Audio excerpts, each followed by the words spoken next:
नमस्कार दोस्तों, कैसे हैं आप सब। मेरा नाम है शौर्य और बहुत स्वागत करता हूँ अपने चैनल में जिसका नाम है शौर्य कंप्यूटर्स। तो गाइज आज हम सीखने वाले हैं कि किस तरीके से हम किसी कंपनी की सैलरी स्लिप को रेडी कर सकते हैं, और चाहे तो आप किसी पर पर्सन की बना सकते हैं या फिर पर्सनली एक व्यक्ति की भी बना सकते हैं। तो किस तरीके से हमें वो सैलरी स्लिप रेडी करनी है, तो इसके लिए जल्दी से हम ओपन कर लेते हैं अपने एक्सेल को। और यहाँ पर एक्सेल ओपन करने के बाद हम सीखने वाले हैं एक सैलरी स्लिप का फॉर्मेट बनाना। तो यहाँ पर देखिए गाइज, फॉर्मेट बनाना बहुत ईजी है। तो मैंने कुछ इस तरीके से यहाँ फॉर्मेट पहले से रेडी कर रखा है। देन मुझे सिर्फ आपको इसकी कैलकुलेशन बतानी है, क्योंकि आप कैलकुलेशन समझ जाएंगे तो आप इस फॉर्मेट को इजीली बना लेंगे। तो यहाँ पर आप देख सकते हैं सबसे ऊपर मैंने लिखा है कंपनी नेम। तो यहाँ पर विशाल इंडस्ट्रीज की कंपनी है। देन यहाँ पर नेक्स्ट पे लिखा है सैलरी स्लिप, क्योंकि सैलरी स्लिप हम तैयार कर रहे हैं। नेक्स्ट है यहाँ पर फॉर द मंथ ऑफ सितंबर 2021, और ये सितंबर की है जो 2021 में। और ये जो स्लिप बनाई जा रही है उस पर्सन का नाम है मिस्टर शिवम। मिस्टर शिवम की हम बना रहे हैं एक सैलरी स्लिप। यहाँ पर उसकी कुछ बेसिक डिटेल दी गई हैं, जैसे यहाँ से एम्प्लॉय नंबर हो गया, बिलिंग हो गया, और यहाँ से जूनियर अकाउंटेंट है लखनऊ ब्रांच में। अदर डिटेल कुछ नहीं। यहाँ पर उनके पीएफ अकाउंट नंबर जो होता है, आई पैन कार्ड का नंबर, बैंक अकाउंट नंबर, और इस तरीके से ईएसआई नंबर। तो कुछ इस तरीके की यहाँ पर बेसिक डिटेल दी गई हैं। देन उसके बाद यहाँ से जो मेन पार्ट शुरू होता है वो होता है हमारा ये वाला पार्ट, जहाँ पर हम करेंगे कैलकुलेशन को। तो चलिए गाइस, ज़्यादा टाइम वेस्ट ना करते हुए कैलकुलेशन स्टार्ट करते हैं। अगर आपको वीडियो में कोई भी कन्फ्यूजन होती है तो आप कमेंट बॉक्स में पूछ सकते हैं। अगर हम चाहें तो इस स्लिप को कई हज़ार वर्करों को भी बना सकते हैं एक ही क्लिक पर, या फिर हम फिलहाल सिंगल बनाएंगे। ठीक है, सिंगल बनाने के बाद हमें अगर एक बार बनाना आ जाएगा देन उसके बाद कभी भी हम इस फॉर्मेट को बना सकते हैं। तो यहाँ पर इस तरह की डिटेल तैयार होने के बाद अब यहाँ पर देखिए सबसे पहले लिखा है बेसिक। तो यहाँ पर आप देख सकते हैं बेसिक का क्या मतलब होता है। तो गाइस बेसिक सैलरी क्या होती है, देखिए गाइस, बेसिक सैलरी का मतलब होता है एक ऐसी सामान्य सैलरी जिसके बेस पर हम अपने सभी प्रॉफिट्स को निकाल पाएं। तो देखिए हमें यहाँ पर एक सैलरी माननी होगी जिसके बेस पर हमें सभी प्रॉफिट्स को निकालना है। मैं आपको बता दूं, इस तरफ तो सभी प्रॉफिट्स हैं और इसके दूसरी तरफ जो है सभी डिडक्शंस हैं। डिडक्शंस का मतलब है सभी चार्जेस की जो कंपनी की तरफ से डिडक्ट होते हैं वो चार्जेस भी यहाँ पर शो होते हैं। और देखिएगा जो सैलरी स्लिप दी जाती है इसके बहुत सारे प्रॉफिट भी होते हैं, कंपनी को भी और एम्प्लॉय को भी। कैसे, देखिए कंपनी को ये प्रॉफिट होता है कि कंपनी के पास पूरा डेटा होता है कि हाँ हमने वर्कर को सैलरी दे दी है और हमारे पास ये डेटा होना चाहिए, जिससे कि लिए कभी भी भविष्य में किसी तरह की इंक्वायरी आए तो हम मतलब उसके जवाब दे सके। देन सेकंड इज, अगर कंपनी इतने प्रॉफिट आपको दे रही है तो उस प्रॉफिट को हमें कम से कम दिखाना तो चाहिए ना, कि हाँ हम जब इतने प्रॉफिट आपको दे रहे हैं तो एम्प्लॉय को पता लगना चाहिए कि कंपनी वर्कर को इतने प्रॉफिट्स दे रही है। इसलिए एम्प्लॉय भी रुका रहता है कि हाँ मुझे इतने प्रॉफिट मिल रहे हैं तो मैं यहाँ से क्यों छोड़ के जाऊँ कंपनी को। एंड एम्प्लॉय को क्या फ़ायदा होता है कि एक तो एम्प्लॉय के पास ये प्रूफ रहता है कि मेरे को सैलरी मिल चुकी है। देन सेकंड इज, एम्प्लॉय ये भी देख लेता है कि मुझे कंपनी की तरफ से कितने कितने प्रॉफिट मिले हैं और इस महीने मेरे क्या चार्जेस डिडक्ट किए गए हैं जिसकी वजह से मेरी सैलरी शायद थोड़ी कम आई है, या मुझे क्या प्रॉफिट मिल रहे हैं जिसकी वजह से सैलरी मेरी ज़्यादा आई है। तो यहाँ पर उसे प्रॉफिट भी देखने को मिल जाते हैं और उस पर पूरा प्रूफ होता है। तो यहाँ पर देखिए बेसिक सैलरी कैसे निकालते हैं।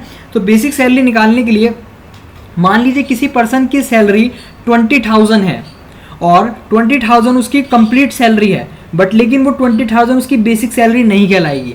अगर आप उस सैलरी का हाफ कर देंगे तो वो उसकी सैलरी कहलाएगी बेसिक सैलरी। अगर आप उसकी सैलरी का हाफ कर देते हैं तो वो उसकी सैलरी कहलाती है बेसिक सैलरी। तो यहाँ पर मान लीजिए हमने एक पर्सन की 20,000 सैलरी मानी है और उसकी बेसिक सैलरी निकालने के लिए हम उस सैलरी का हाफ कर देंगे। तो आपके पास जो भी सैलरी है तो आप उसका हाफ कर दीजिए, देन यहाँ पर आप एंटर कर देंगे कुछ इस तरीके से, तो आपको मिल जाएगी एक बेसिक सैलरी।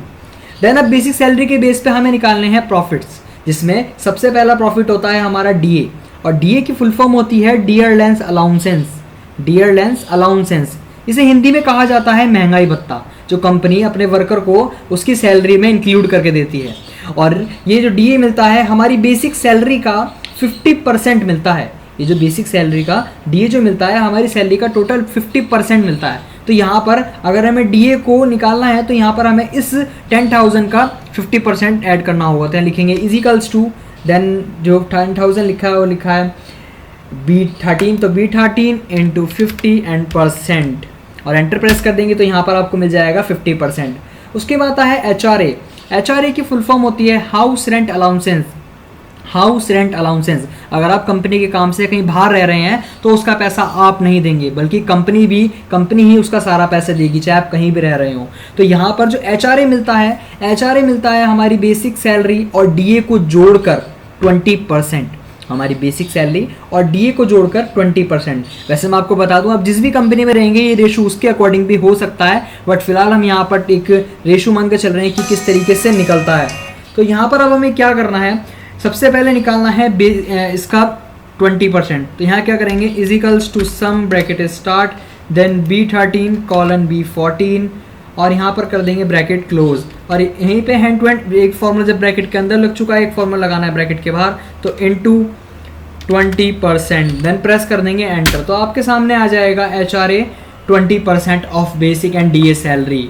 ओके गाइस, तो गाइस यहाँ से हम नेक्स्ट प्रॉफिट की ओर बढ़ते हैं और यहाँ पर हमारा नेक्स्ट प्रॉफिट है टीए।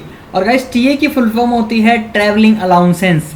ट्रैवलिंग अलाउंसेंस, देखिए ट्रैवलिंग अलाउंसेंस जो होता है वर्कर को मिलता है, अगर वर्कर कंपनी के किसी काम से कहीं जा रहा है तो उसको उसका टीए मिलता है, मतलब ट्रैवलिंग अलाउंसेंस मिलता है। कंपनी इशू करती है कि हाँ जी आपने अगर इतना खर्चा किया है तो आप इस पैसे को लेने के लिए हकदार हैं। तो यहाँ पर देखिए जो टीए होता है, टीए होता है फिक्स, ध्यान रखिएगा, TA also will be fix. तो यहाँ पर टीए जैसे मान लीजिए हमने एक रेशो माना 1400 रुपीज़, 1400 रुपये हमने टीए अपने तरफ से मान लिया है, और कंपनी में जिसमें आप भरेंगे तो वहाँ पर अगर जो भी एक पॉइंट होगा कि इसके बेस पे मानना है तो आप वहाँ पर इसी पॉइंट पे मानेंगे। तो यहाँ पर हमने ये सारे प्रॉफिट्स मान लिए हैं जो भी कंपनी में वर्कर के होते हैं। देन यहाँ इनको सबको सिलेक्ट करके इन सबका कर देंगे टोटल कुछ इस तरीके से। तो यहाँ पर देखिए इनका टोटल आ चुका है 19,400 रुपये, मतलब उस वर्कर को जो इनकम है वो 19,400 रुपये की इनकम है। बट लेकिन किसी वर्कर को कभी भी पूरे पैसे नहीं मिलते, उस कुछ डिडक्शंस होती हैं जो यहाँ पर साइड में दिखाई जाते हैं कि वर्कर के किस किस कारण से पैसे कटे हैं। तो यहाँ पर देखिए सबसे पहला होता है प्रोफेशनल टैक्स, और प्रोफेशनल टैक्स कंपनी के अकॉर्डिंग जो होता है वो समथिंग 250, 300 या 200 होता है। तो यहाँ पर हम मान लेते हैं 250। ध्यान रखिएगा, प्रोफेशनल टैक्स कंपनी अपने अकॉर्डिंग काटेगी जो भी उनका होता है, पर लेकिन वो फिक्स होगा। अगर एक बार एक एम्प्लॉय से काटा जा रहा है तो कंटिन्यूस वही डिडक्ट होगा। तो यहाँ पर प्रोफेशनल टैक्स से इसलिए काटा जाता है क्योंकि देखिए कंपनी भी आपको इतने सारे प्रॉफिट्स दे रही है, कंपनी को भी टैक्स देना पड़ता होगा, कंपनी को भी बहुत सारे लोगों की सैलरी एक्स्ट्रा देनी पड़ रही है, तो उसका जो थोड़ा बहुत प्रॉफिट वो भी चाहती है, तो इसलिए वो प्रोफेशनल टैक्स को डिडक्ट कर देती है आपकी सैलरी में से। नेक्स्ट है प्रोविडेंट फंड। आपने सुना होगा पीएफ अकाउंट, इसे पूरे उसमें कहा जाता है ईपीएफ। ईपीएफ की फुल फॉर्म होती है एम्प्लॉय प्रोविडेंट फंड, जो आपकी सैलरी में से कुछ परसेंट डिडक्ट कर लिया जाता है, और ये जब मिलता है जब आप कंपनी से रिटायर होते हैं या फिर कंपनी आप छोड़ते हैं, वो भी 6 महीने बाद, इससे पहले आपको नहीं मिलता। ध्यान रखिएगा, ये तो 6 महीने बाद या जब आप कंपनी छोड़ते हैं तब आपको ये मिलता है। और ये जो प्रोविडेंट फंड होता है ये हमारी बेसिक सैलरी और डीए को जोड़कर, बेसिक सैलरी और डीए को जोड़कर मिलता है 12%। तो यहाँ पर देखिए ये रेशो बदल सकता है क्योंकि कुछ लोग कंपनियों में अलग अलग रेशो डिडक्ट करते हैं। यहाँ पर हम 12% को अपने अकॉर्डिंग मान रहे हैं, जिसके लिए हम 12% का इसका आंसर लाने के लिए यहाँ पर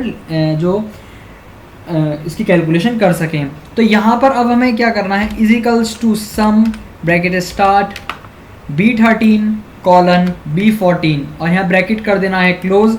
तो यहाँ पर देखिए प्रोविडेंट फंड एक रेशो के अकॉर्डिंग निकलता है, तो यहाँ पर जो रेशो माना गया वो माना गया है 12%। तो यहाँ लिख देंगे 12% ऑफ बेसिक एंड यहाँ लगा देंगे परसेंटेज आइकन कुछ इस तरीके से एंड एंटर। तो यहाँ पर देखिए 1800 रुपये उसकी सैलरी से डिडक्ट हो जाएंगे जो उसके प्रोविडेंट फंड अकाउंट में चले जाएंगे। नेक्स्ट होता है ईएसआई। ईएसआई की फुल फॉर्म होती है employ state insurance. Employ state insurance, मान लीजिए कंपनी में वर्कर को काम करते समय कुछ भी दिक्कत हो जाए तो उसका पैसा कंपनी को नहीं देना पड़ता, उसका पैसा देते हैं जो इंश्योरेंस कंपनी होती है वो उसका पैसा देती है। तो इसका काफ़ी फ़ायदा मिल जाता है कि मान लीजिए इमरजेंसी पैसे ना हो तो जो इंश्योरेंस कंपनी है वो सब आपको मतलब संभाल लेगी। तो यहाँ पर जो ईएसआई मिलता है सेम वही कंडीशन है जो कि है बेसिक और डीए को जोड़कर जो इसका रेशो निकलेगा। तो यहाँ पर जो रेशो होता है ये बहुत ज़्यादा बड़ा नहीं होता। जैसे मान लीजिए हमने माना 1.75%, तो यहाँ हम क्या करेंगे, equals to sum bracket start B13 colon B14 and then bracket close. तो यहाँ ब्रैकेट क्लोज करने के बाद यहाँ लगाना है इनटू 1.75%। तो देखिए ये जो भी कंपनी है उसके अकॉर्डिंग डिडक्ट होगा। आप बिल्कुल भी कंफ्यूज मत होइएगा, जब भी आप किसी कंपनी में as a computer operator join होते हैं तो वहाँ पर आपको सब कुछ डिटेल दी जाती है कि आपको कितने % डिडक्ट करना है। केवल इस वीडियो का मकसद ये है कि जिससे कि आप समझ सकें कि थोड़ा सा फॉर्मेट कैसा होता है और कैलकुलेशन किसके बेस पे निकलती है। तो जो बेस है वो हमारी बेसिक सैलरी और डीए। ओके गाइस, तो यहाँ पर हम एंटर प्रेस कर देंगे, यहाँ पर आपके सामने आंसर आ जाएगा। तो 262.50 रुपये उसकी सैलरी में से डिडक्ट हो जाते हैं। देन यहाँ पर आ जाएंगे, क्या रहा है टोटल डिडक्शंस। तो यहाँ पर हमें इन सब डिडक्शंस को टोटल करके दिखाना है। तो हमें क्या करना है, इन सबको सेलेक्ट करके यहाँ से हम इनका टोटल कर देंगे। तो कुछ इस तरीके से हमने यहाँ पर इनका टोटल कर दिया। देन टोटल करने के बाद अब हमें यहाँ पर क्या करना है, अब हमें दिखाना है यहाँ पर नेट अमाउंट कि उसको वर्कर को पैसा कितना मिलना है। तो यहाँ पर हमें शो करने के लिए क्या करना पड़ेगा कि, तो अब यहाँ पर हमें क्या करना है कि जो हमारी टोटल सैलरी है, जो मतलब टोटल अर्निंग्स है, उन टोटल अर्निंग में से माइनस कर देना है हमारी डिडक्शन को। देन हमारा जो आंसर है वो हमारे सामने आ जाएगा। तो यहाँ पर हमें क्या करना है, इजिकल्स टू, और जो टोटल हमारी जो अर्निंग है वो लिखी है B17 में। तो B17 में से माइनस कर देना है आपको D17 को, और आपके सामने आंसर आ जाएगा। देन जैसे आप एंटर प्रेस करेंगे आपके सामने इक्वल आंसर आ जाएगा। तो इस तरीके से आप कंपनी की सैलरी स्लिप को क्रिएट कर सकते हैं। चाहे आप किसी भी कंपनी में अगर आप एज अ कंप्यूटर ऑपरेटर हैं तो वहाँ पर इसको क्रिएट करना बिल्कुल भी मुश्किल नहीं है, क्योंकि देखिए यहाँ पर इसको निकालना बहुत ईजी होता है। बस केवल आप एक बात ध्यान रखिएगा, जो इसका मेन रेशो होता है वो हमारी बेसिक सैलरी और DA होता है। बेसिक सैलरी और DA निकलने के बाद बाकी सारे प्रॉफिट उसके बेस पे निकलते हैं। और ये जो स्लिप्स होती हैं ये वो कंपनियां देती हैं जो रजिस्टर्ड कंपनी होती हैं। अदरवाइज जो मतलब लो कंपनियां होती हैं या जो अनरजिस्टर्ड कंपनी होती हैं वो इस स्लिप को यूज़ नहीं करती।